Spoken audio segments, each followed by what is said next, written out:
একটা ট্রেডের রিভিউ। আমি এখানে এই টার্টল স্যুপটার পরে ইনভার্স ফেয়ার ভ্যালু গ্যাপ একটা লেট এন্ট্রি নিয়েছিলাম, যদিও আউট অফ কিল জোন ছিল ইয়েন ফেয়ার্স।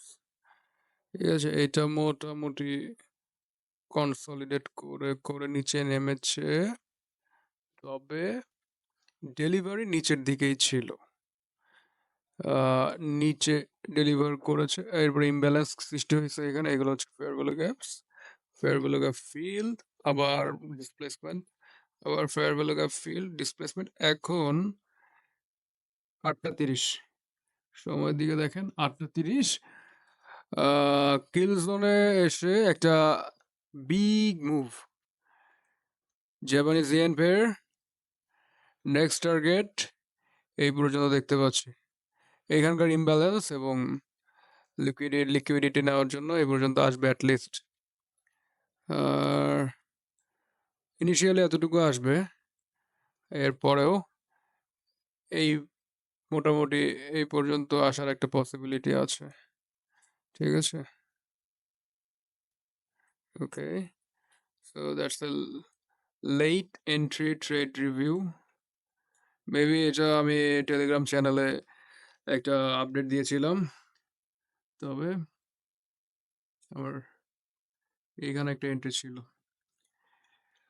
154.448, এই এর আশেপাশে। এখানে এইখানে inverse fair value gap, turtle soup, displacement. Okay, OTE, এই যে এগুলো ক্লিয়ার ওটিই জোন।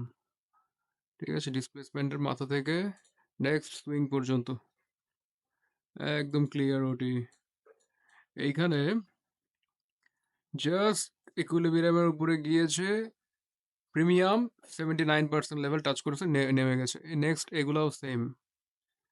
ঠিক আছে, এই যে ডিসপ্লেসমেন্টের মাথা থেকে নেক্সট সুইং পর্যন্ত জাস্ট টু দ্য পয়েন্ট 705, বরাবর 705-এ ক্লিক করে আবার ডাউন, এভাবে ওটি দিয়ে দিয়ে নিচে গিয়েছে। এটা এখানে এটাও ওটি, এটা 705-এ থাকা উচিত।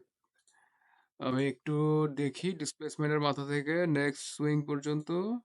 ওটি 79% লেভেল, ওটির একটু উপরে, কিন্তু এখানে ছুঁয়ে এখানে নিউজ ছিল এখানকার লিকুইডিটি গুলো, এখানে যতগুলো লিকুইডিটি জমেছে এই কনসলিডেশন এরিয়ায়, এই অ্যাকুমুলেশন এরিয়ায়, দি অ্যাকুমুলেশন, ম্যানিপুলেশন, ডিস্ট্রিবিউশন। ওকে, সো নেক্সট টার্গেট হচ্ছে কি এই জোনটা। এইখানে ইমব্যালেন্স এবং লিকুইডিটি আছে, এখানে আসতে পারে, এখানে আসবে।